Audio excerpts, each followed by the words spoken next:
Hello everyone, welcome to our channel where we learn science in the simplest way.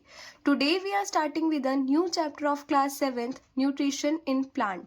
तो इस chapter में हम देखेंगे कि एनिमल्स अपना न्यूट्रिशन कैसे लेते हैं. ठीक है. तो पिछले चैप्टर में हमने देखा था कि न्यूट्रिशन प्लांट्स में कैसे जा रहा है. प्लांट्स अपना न्यूट्रिशन कैसे ले रहे थे. फोटोसिंथेसिस की हेल्प से प्लांट अपना न्यूट्रिशन ले रहे थे. ठीक है.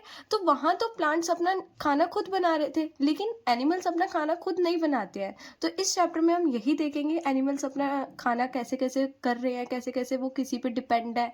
ठीक है. तो इस चैप्टर में हम ये देखेंगे. तो सबसे पहले देखते हैं न्यूट्रिशन क्या होता है. न्यूट्रिशन की डेफिनेशन हमने प्रीवियस चैप्टर में भी देखी थी कि न्यूट्रिशन क्या होता है. ठीक है. अब देखो, nutrition is the mode of taking food by an organism and utilisation by the body.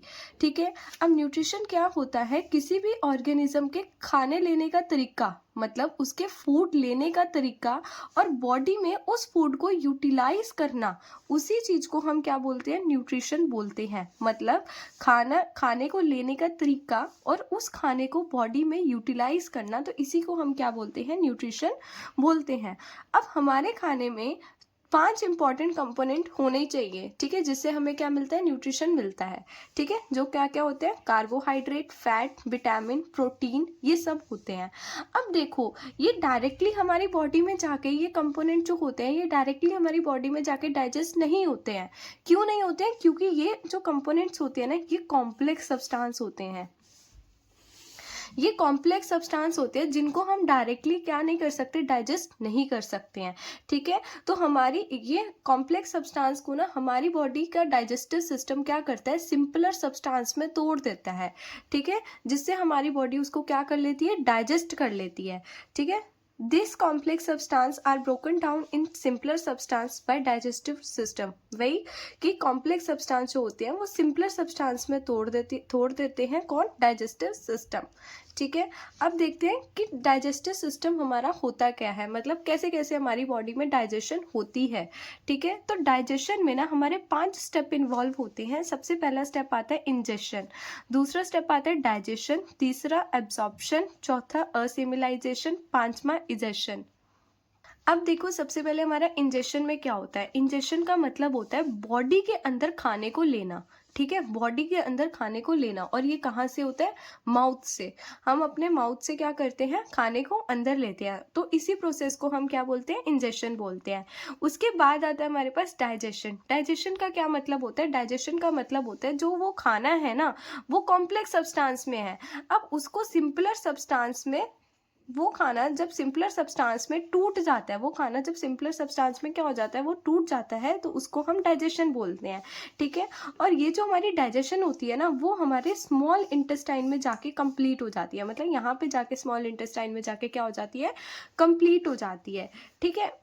उसके बाद आता है एब्जॉर्प्शन. एब्जॉर्प्शन में क्या होता है, अब देखो सारा का सारा खाना डाइजेस्ट हो गया, अब उसको ब्लड के अंदर एब्जॉर्ब कौन करा देता है, स्मॉल इंटेस्टाइन में जाके सारा का सारा खाना जो होता है वो हमारा डाइजेस्ट हो गया. अब स्मॉल इंटेस्टाइन क्या करता है, उसको ब्लड के अंदर क्या करवा देता है, एब्जॉर्ब करा देता है खाने को. तो उस प्रोसेस को हम क्या बोलते हैं, एब्जॉर्प्शन बोलते हैं. उसके बाद असिमिलाइजेशन आता है. असिमिलाइजेशन में क्या होता है, वो जो खाना हमारा डाइजेस्टेड हुआ है, वो जो खाना हमारा एब्जॉर्ब हो चुका है ना, उसको वेरियस टिश्यूज तक पहुंचाना, ऑर्गन्स तक पहुंचाना, उसी को हम क्या बोलते हैं, असिमिलाइजेशन बोलते हैं. ठीक है. उसके बाद आता है हमारा इजेशन. इजेशन का मतलब होता है कि जो खाना हमारा डाइजेस्ट नहीं हुआ, ठीक है, वो क्या करता है, देखो यहाँ पे क्या होता है, स्मॉल इंटेस्टाइन में ना सारा का सारा खाना डाइजेस्ट हो जाता है, और जो खाना डाइजेस्ट नहीं होता है ना, वो लार्ज इंटेस्टाइन में चला जाता है. अनडाइजेस्टेड फूड, जो भी हमारा डाइजेस्ट खाना नहीं होता है, वो लार्ज इंटेस्टाइन में चला जाता है. लार्ज इंटेस्टाइन के होते होते वो एनस के थ्रू क्या हो जाता है, हमारी बॉडी से बाहर निकल जाता है. तो इसी को हम बोलते हैं इजेशन. इजेशन का मतलब है अनडाइजेस्टेड फूड का बॉडी से बाहर निकल जाना.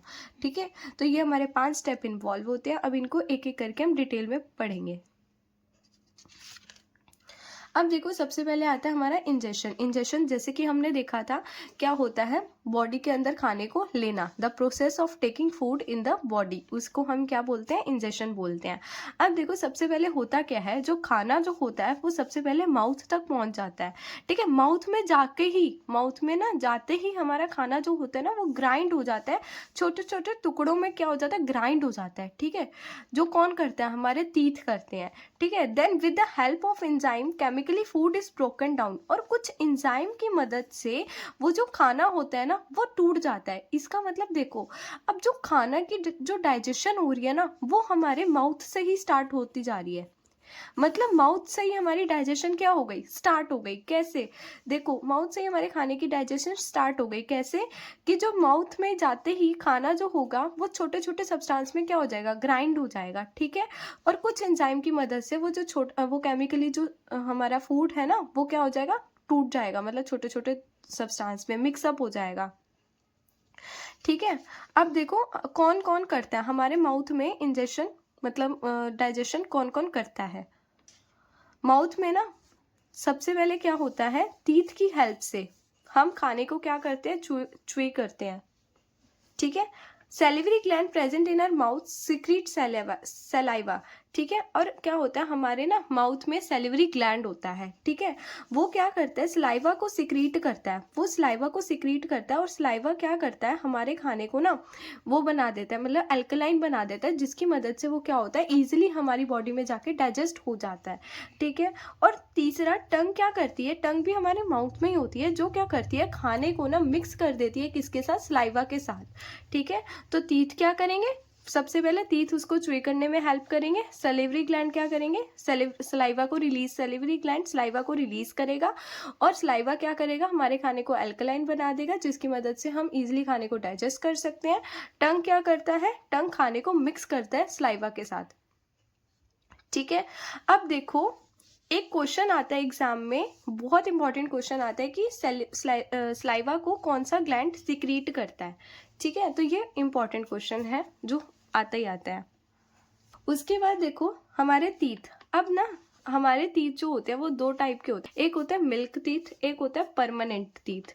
मिल्क टीथ क्या होते हैं, मिल्क टीथ का मतलब जो मतलब बच्चों में होते हैं, मतलब बच्चों में स्टार्टिंग से होते हैं ना, 6 से 8 साल की उम्र तक जो बच्चों में टीथ होते हैं उन टीथ को हम मिल्क टीथ बोलते हैं, जो टीथ टूट जाते हैं और दोबारा हमारे टीथ आते हैं, ठीक है। In the early childhood, a set of teeth growth in children that then fall off after age 6 to 8 year. These teeth are called milk teeth. ठीक है, तो मतलब जो हमारे बचपन से टीथ होते हैं ना और वो 6 से 8 साल की उम्र के बाद टूटना शुरू हो जाते हैं, उनको हम मिल्क टीथ बोलते हैं।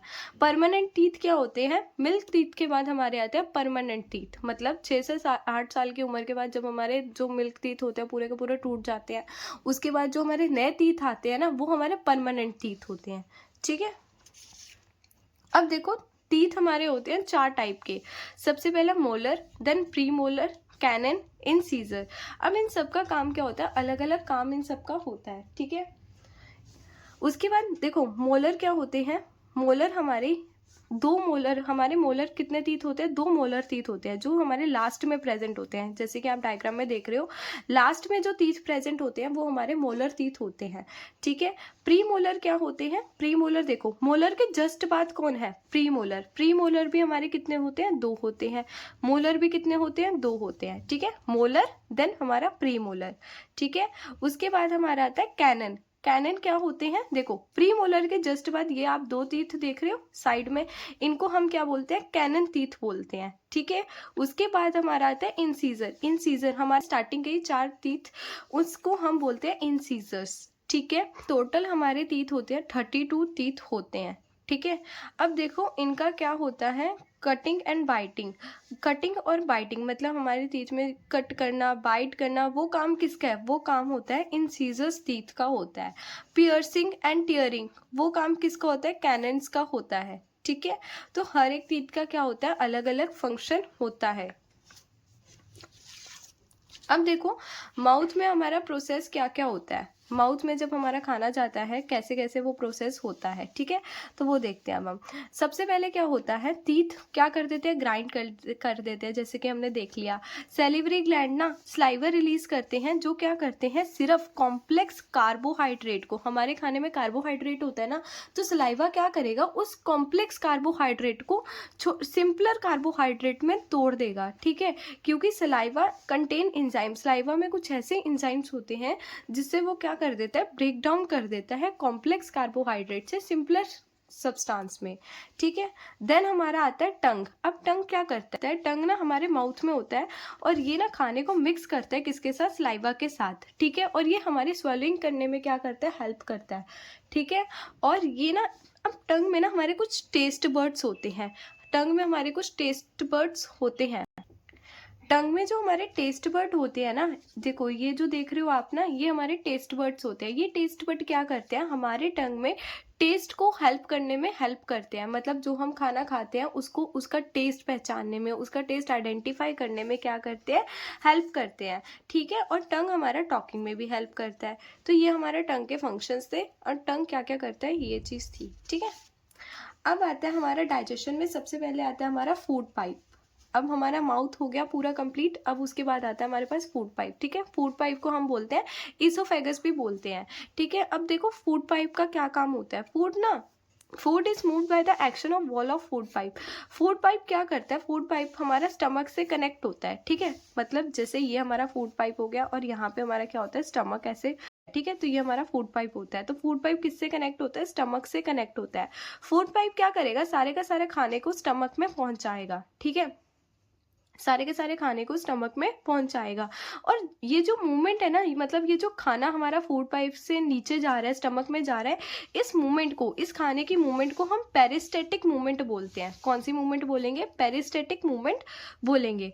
अब स्टमक क्या होता है वो देखते हैं। स्टमक ना हमारा थिक वॉल्ड बैग होता है, मतलब जस्ट लाइक दैट, ठीक है। ये हमारा फ्लैटेंड यू शेप और जे शेप का स्ट्रक्चर हमारे पास होता है।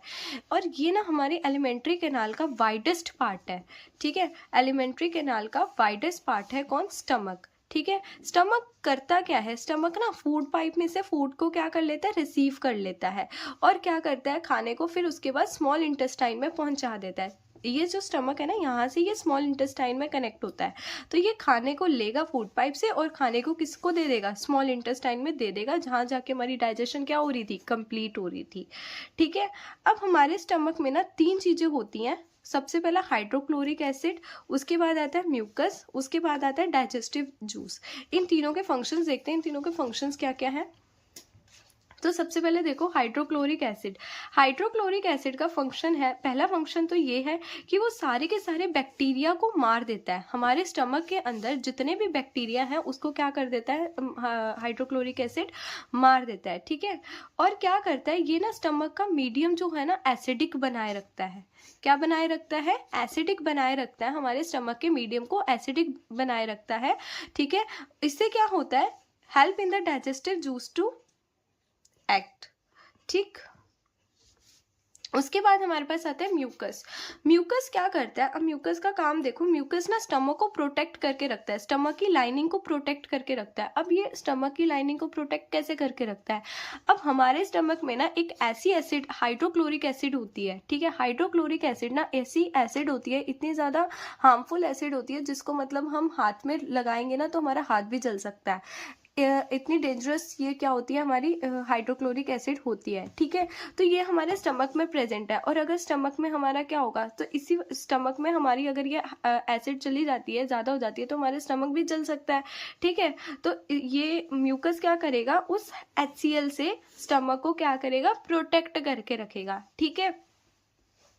उसके बाद आते हैं डाइजेस्टिव जूस। डाइजेस्टिव जूस, अब हमारे स्टमक में कुछ ऐसे डाइजेस्टिव जूस होते हैं जो स्टमक रिलीज करता है, और वो खाने को ना तोड़ देता है, खाने को डाइजेस्ट करने में हेल्प करता है, सिंपलर सब्सटेंस में खाने को अच्छे से तोड़ देता है, ठीक है। Help in the digestion of the food by breaking down the protein, वो सारे के सारे प्रोटीन को तोड़ देगा जो भी खाने में क्या होंगे, प्रेजेंट होंगे सिंपलर सब्सटेंस में। उसके बाद आता है स्मॉल इंटेस्टाइन। स्मॉल इंटेस्टाइन ना, अब देखने में ना स्मॉल इंटेस्टाइन बहुत छोटी लगती है, लेकिन स्मॉल इंटेस्टाइन सबसे बड़ी है, 7.5 मीटर लॉन्ग होती है स्मॉल इंटेस्टाइन, ठीक है। और ये जो डाइजेशन का पूरा जो हमारा प्रोसेस है वो सारा का सारा स्मॉल इंटेस्टाइन में आके क्या हो जाता है, कंप्लीट हो जाता है, ठीक है। अब स्मॉल इंटेस्टाइन में ना कुछ सिक्रीशन जो होती है वो लीवर, मतलब कुछ ना कुछ जूसेस, कुछ ऐसे जूसेस जो होते हैं वो स्मॉल इंटेस्टाइन को मिलते हैं। किससे मिलते हैं? लीवर से मिलते हैं और पैनक्रिया से मिलते हैं, जिससे क्या हो जाती है, स्मॉल इंटेस्टाइन में खाने की एब्जॉर्प्शन हो जाती है, ठीक है। अब देखते हैं लीवर हमारा क्या होता है। लीवर एक ग्लैंड होता है जो रेडिश ब्राउन कलर का होता है, लाइक ऐसा कुछ हमारा प्रेजेंट होता है, ठीक है। Known as the largest gland of the human body, और ये हमारी बॉडी में लार्जेस्ट ग्लैंड है, ठीक है। और ये क्या करता है, ये ना एक डाइजेस्टिव जूस को सिक्रीट करता है, जिसको हम क्या बोलते हैं, बाइल जूस बोलते हैं, ठीक है। बाइल जूस ना, अब देखो ये लीवर क्या करता है, ये लीवर ना बाइल जूस को डायरेक्ट, हमारी बॉडी बाइल जूस को उसमें नहीं भेज देती, स्मॉल इंटेस्टाइन में नहीं भेजती है। बाइल जूस जो होता है वो हमारे गॉल ब्लैडर में क्या हो जाता है, स्टोर हो जाता है।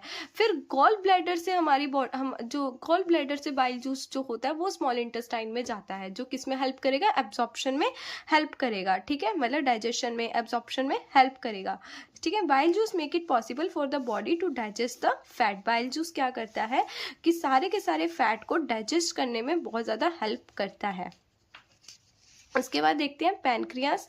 पैनक्रियास जो होती है ना वो जस्ट स्टमक के नीचे होता है, पैनक्रियास हमारा जस्ट स्टमक के नीचे होता है, और ये कुछ ऐसे पैनक्रियाटिक जूस को सिक्रीट करता है जो हमारी डाइजेशन में हेल्प करते हैं, ठीक है। डाइजेशन में हेल्प करते हैं कौन कौन से, कार्बोहाइड्रेट, फैट, प्रोटीन, सबकी डाइजेशन में ये पैनक्रियाटिक जूस क्या करते हैं, हेल्प करते हैं। अब देखो जब सारी की सारी डाइजेशन ना हमारी कंप्लीट हो जाती है ना, तब क्या होता है, जो कार्बोहाइड्रेट होता है वो हमारा ग्लूकोज में कन्वर्ट हो जाता है, जो हमारा फैट होता है वो फैटी एसिड में कन्वर्ट हो जाता है, और जो हमारा प्रोटीन होता है ना वो हमारा अमीनो एसिड्स में क्या हो जाता है, कन्वर्ट हो जाता है। मतलब सारे के सारे कॉम्प्लेक्स सब्सटेंस जो होंगे वो सिंपलर सब्सटेंस में क्या हो जाएंगे, कन्वर्ट हो जाएंगे।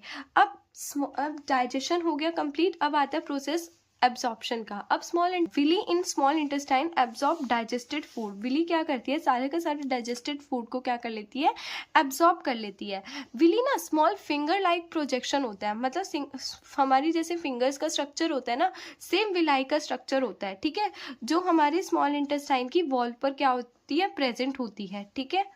और ये सरफेस एरिया को इंक्रीज करती है। अब सरफेस एरिया को इंक्रीज करने से क्या फायदा होगा, सरफेस एरिया, अब देखो जितना ज़्यादा सरफेस एरिया होगा ना उतना ज़्यादा क्या होगी, एब्जॉर्प्शन होती है, और ये सारे के सारे डाइजेस्टेड फूड को क्या कर लेती है, एब्जॉर्ब कर लेती है, और उस एब्जॉर्ब फूड को हमारी बॉडी में पहुंचा देती है, ठीक है। अब उसके बाद आते हैं लार्ज इंटेस्टाइन। लार्ज इंटेस्टाइन में क्या होता है, सारे का सारा जो अनडाइजेस्टेड फूड होता है ना, जो अनएब्जॉर्ब फूड होता है, जो हमारी बॉडी डाइजेस्ट नहीं कर पाई है स्मॉल इंटेस्टाइन में, वो लार्ज इंटेस्टाइन में चला जाता है, ठीक है। और मेन फंक्शन क्या है इसका, वाटर की एब्जॉर्प्शन करना। लार्ज इंटेस्टाइन मेन काम क्या करता है, वाटर की एब्जॉर्प्शन करता है, ठीक है। और जो अनडाइजेस्टेड फूड होता है ना, और जो स्टोर्ड वेस्ट होता है वो हमारी बॉडी से निकल जाता है एज अ फीसिस हमारी बॉडी से निकल जाता है, ठीक है। और इस पूरे प्रोसेस को हम क्या बोलते हैं, इजेशन बोलते हैं। मतलब जो भी अनडाइजेस्टेड फूड है, जो भी हमारा वेस्ट है, वो एज अ फीसिस जो होता है एनस से बाहर निकल जाता है, और इस पूरे प्रोसेस को हम इजेशन बोलते हैं। तो ये तो ह्यूमंस का था हमारे डाइजेशन, ठीक है।